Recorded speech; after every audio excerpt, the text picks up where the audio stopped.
As the Vatican prepares to choose the next pope, Stacy Meichtry has been talking to one of the American cardinals attending the conclave. Stacy is joining us from Rome. Stacy, who have you been talking to? Well, I've been talking to Cardinal Sean O'Malley of Boston, and this is going to be his first conclave, and unlike the last conclave in 2005, strangely this time around the Italian media has been buzzing about potential American papabili, which mean pope hopefuls, pope candidates, and O'Malley is among them. Of course, he takes this sort of thing with a grain of salt, and there's the old adage that whoever goes in a pope comes out a cardinal. So I had a chance to sort of ask him about what he expects going into it. I mean, what's interesting here is when does the conclave actually start, or is expected to start?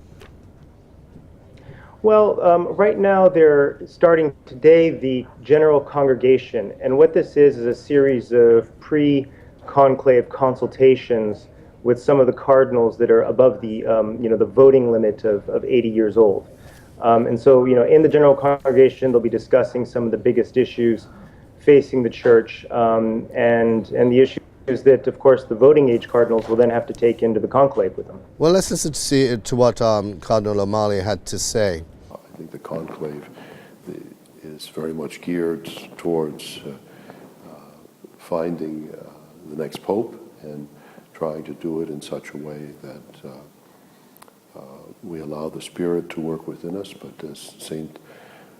Ignatius says, you have to pray as if everything depended upon God and work as if everything depended on you.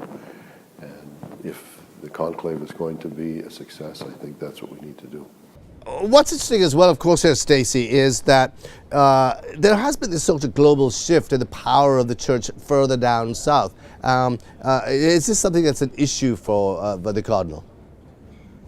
Well, in terms of the power of the church, of course, remains firmly anchored here in Rome and in large part in Europe. But what's interesting is that the population of the church has really shifted towards the global south. Latin America is really, population-wise, the center of Catholicism nowadays, and we see this in Cardinal Sean O'Malley himself. I mean, he's a polyglot. He speaks Portuguese, he speaks Italian, Latin, and of course Spanish, which is one of the the key languages for the church at this point. And he's going to speak in Spanish for us now. It's true that the great majority of Catholics live in the southern hemisphere, and the new pope will have to keep that in mind. He'll have the opportunity soon to visit Brazil, because we're going to hold the World Youth Day in Rio de Janeiro in July, where we expect attendance from more than 4 million young people. Africa is also growing rapidly. And of course, the Holy Father will have to keep in mind the pastoral demands of these areas.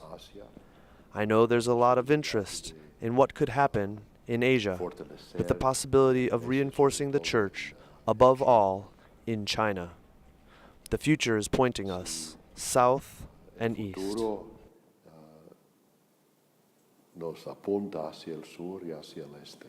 Of course, Stacy, one of the big issues for the church at the moment, and certainly has erupted, is the whole sexual abuse problem, which is something, this is certainly an issue that O'Malley himself had to address in Boston, didn't he?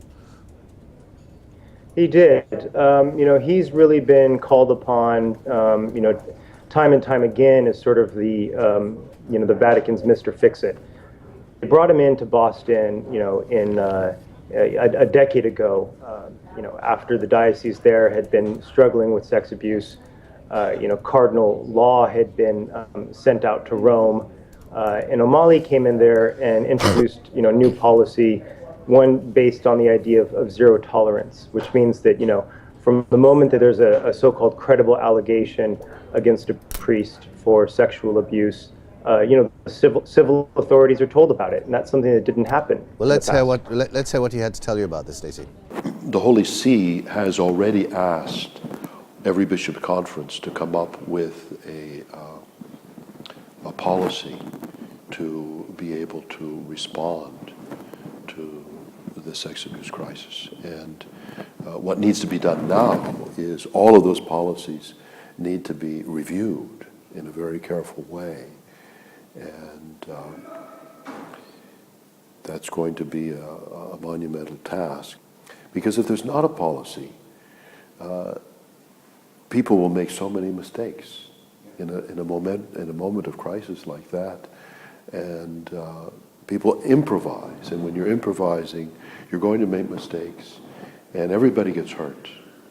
The victims, the ones who are accused, the local community.